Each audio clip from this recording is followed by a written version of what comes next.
So, ladies and gentlemen, welcome back to this 4 players close combat cup. We got DieStar. He is playing against none other than Navi Slavik, and he is known as. He was known as Happy Zerg before. It's not the Warcraft 3 Happy, which we already saw lose against Dark Force. His ID was Happy Zerg because yes,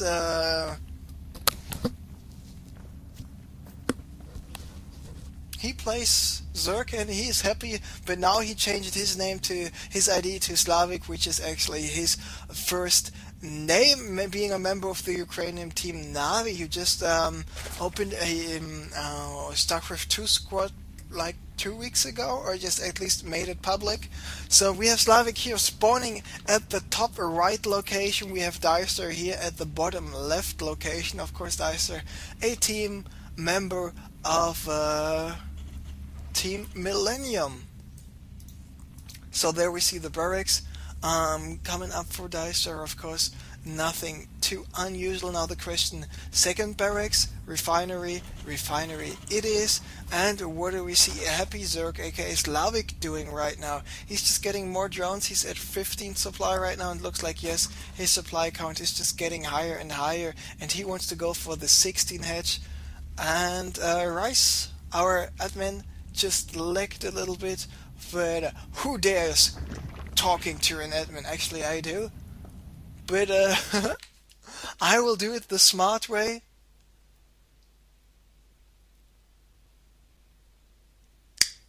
To talk to him via RSC, but looks like this is not even necessary anymore. And of course, DieStar, being from Poland, he is just participating in a lot of tournaments, but not only recently, like always, he's winning a couple of them, not too many. I mean, he's a very solid player. He's not like super duper awesome outstanding, like for example Kaz, who is in my opinion one of the best Terran players. And I'm just saying in the world because I freaking mean it. I'm not sure when I last saw Kaz losing a game. Actually, I do. It was 6 weeks ago when he was playing best of 5 finals against Redog. And by the way, he won those finals, of course. I mean, he's just performing absolutely brilliantly in the TSL, all the other tournaments he's playing in as well. And yeah.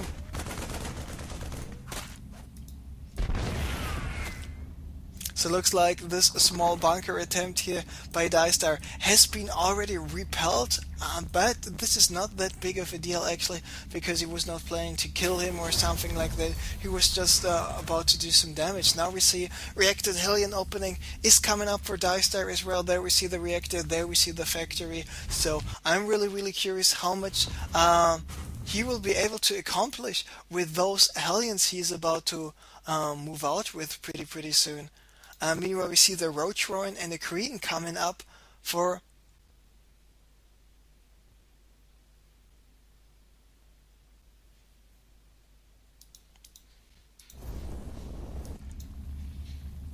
being able to doing a slightly better job at defending, etc. So there we see the Cretan is rating on the ramp. Do we see another Cretan in production?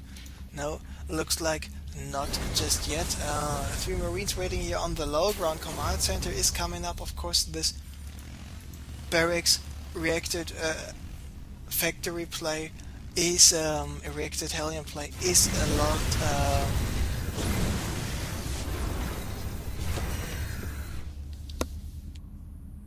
Is seen quite a lot on the games recently. Someone just got home here, so I was a little bit distracted. I'm sorry, but let's follow those Hellions around, and I think he will not be able to do too much damage because, yes, the roaches are already out. What about the remaining drones? Yes, he's got the majority of the drones still at the main base, not going for any mainnet transfers. Now we have the command center finished. Orbital command is coming up. We see barracks number 3, barracks number 2, as well as a tech lab coming up. So Stim is the most logic follow-up play, I guess. So it looks like all those drones will be dying pretty soon. There we go. Last drone is about to die as well. Here are some roaches, here some zerglings, maybe 1 or 2 Hellions will go down. Oh, just 1 Hellion. And sacrificing 1 Hellion to take out 4 drones? Yeah, sure, why not? So he's got the 5 Hellions out. He's going for 2 more Hellions. The Marines now trying to protect this natural expansion orbital command here. Bunker coming up for a DieStar. There we see the attack lab is coming down. This newly built creep tumor has been denied here by DieStar, so the creep spread is at least stopped for the moment here on the right side. On the left side, this creep tumor is still active. Let's take a look at the harvest count for the moment.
So, you should be able to hear me once again. I'm sorry those technical issues not only just deactivated my mouse, they deactivated my USB headset as well, but looks like not much has happened. I was able to show you the first person perspective of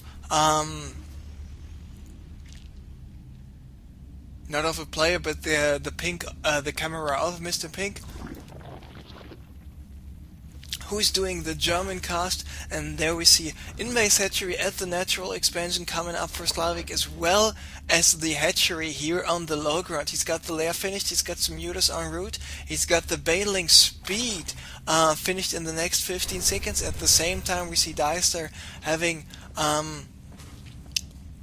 Marine, Siege Tank, Hellion, Marauder, Medivac army composition. Not so sure about the Hellions, but actually I am, because a lot of Zerglings are out, and the Marines, in addition to the Hellions. Of course, the Hellions with the splash damage, a good unit to have. One single Marine was about to just make it over here to the Zellnaga Watchdog, has been taken out as well.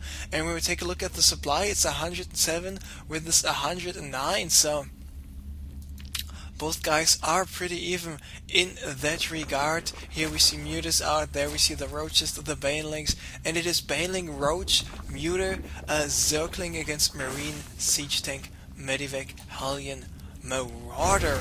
So Hellion moving over here, and looks like DieStar is about to move out right now. Let's see how much damage he will be able to do, and taking out the creep tumors, of course, is a very good thing to have. Is he pulling away with this Hellion? No, not just yet, because he just decided to take out the Roach anyway. But this Hellion is about to die pretty soon. The rocks, of course, have been cleared out already for DieStar. This creep will just dissipate. It looks like he wants to, happy aka Slavik wants to do some damage here with his mutas, trying to pick up some units, was able to pick up a single Marine, but he barely survived with this mutalist, so I'm not actually sure if it was worth it. So Zergling's still trying around. What about the siege tanks? They are sieged up. One siege tank got taken out, another siege tank will get maybe taken out. No, not just yet. At the same time, the Banelings and the Roaches try to do something, trying to make something happen. Another siege tank gets taken out, but still 3 tanks available, and now the Marauders with those remaining Marines might be able to take out this hatchery here. More Marines going down, and actually now Happy's got enough mutas to get rid of all the Marines. But no, not all of them. 5 Marines are still there. Is he sending in more Marines? Looks like no, he's not doing this. And now more Banelings were running in, but still not enough. But all those Marines are in the red. Now they are dead as well. And looks like for the moment this attack has been denied, and DieStar needs to move away with his forces, maybe set up camp here at the gold, because there we see this command center for DieStar is already finished. And once again the supply 102 against 105, pretty much the same.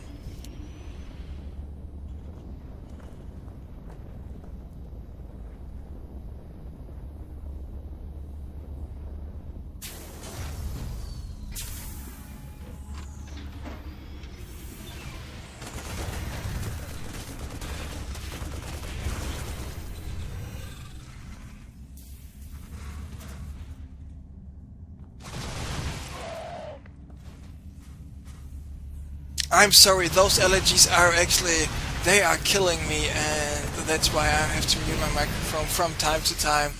But here we saw the mutas trying to do some damage once again at the gold, taking out this Marine. They will. Yoda speech coming up once again here, and now DieStar having the gold, Slavik having the low ground expansion. Of course, this hatchery suffered quite some losses. Just imagine 4 or 5 stimp Marauders moving over here. Bam, hatchery is gone. So we see Slavik is going for more Banelings. He's morphing in 6 more Banelings, getting the +1 armor, getting the +2 attack for the Zergs and the Banes, getting the +1 attack for the Mutas. So in about 2 minutes he will have quite a lot of upgrades finished and ready already. At least you know what I'm talking about. And now this hatchery, I really like it because he's got 1, 2, 3, 4 production facilities. He can go for a lot of cheap units. If he's just gets another expansion, he just can saturate it with just 1 series of lava injection. And it looks like DieStar, he is about to move out once again, doing a scan here on the low ground. What about this creep tumor? Not just yet taken out, but there we see Queen is going down. And now is he focusing on the hatchery? No, he is not. Banes and Zerglings moving in from both sides. Now we even have a Thor here in this army composition. Banes getting exploded here, but so are all the siege tanks, and actually the Thor is going down as well. Those Banelings were able to get between all those siege tanks, and in the middle they blew up, even though they do not do that much damage against mech units, against armored units, against siege tanks and stuff. 1 Baneling hitting 5 siege tank, and the Thor is still super lots of damage, because attacking 7 targets at once is still 140 damage for a non-upgraded Baneling. Now with the upgrades, the Baneling's actually doing 22 damage. Nice spread by DieStar, allowing his Marines to still stay alive. And will he be finally able to attack this hatchery? No, he will not, because yes, all those newly spawned Zerglings, thanks of course to this hatchery here as well, will be there to take out the remaining forces. Now DieStar's troop gatherings here, and because of him having the gold mineral expansion, he's focusing a little bit more on the Marines, and because of him having 5 barracks, 4 with the reactor, he's able to produce actually 6. So he's actually able to produce 11 Marines at once. Got the +1/+1, should maybe and most likely go for the +2. Of course, those upgrades on the Marines are so freakingly important. Each time an upgrade is being counted as 66% damage, but now so many Banelings being about to finish, continuing to roll over here. Where are the remaining Marines? They are actually on the high ground. We see some more splitting going on. DieStar was a little bit too confident. He was about to move down the ramp. He paid the price, and once again all these units are out. and he sieged up with the siege tanks, and he not decided one single time, oh maybe I should actually sacrifice a couple of units to go in here, but more marines coming in. Finally he's able to take this out. He knows about that expansion as well, because the marine there is attacking it already, but a Slavik here with a constant Zernik production is just killing so much stuff. Let's take a look how many units actually have been killed by DieStar. 372 already. Some more Zerglings trying to take out the forces here, of course the marines and the siege tanks with the stem doing a little bit too much damage for him to handle. And Slavik, after using the base here on the low ground and the expansion at the 9 o'clock, GG'd out of the game. So he was able to clear out those attacks by DieStar so much, so often, but in the end he was not able to launch a single attack of his own. So congratulations to DieStar for being constantly aggressive, taking game number 1 here. And yeah, so he's up 1-0.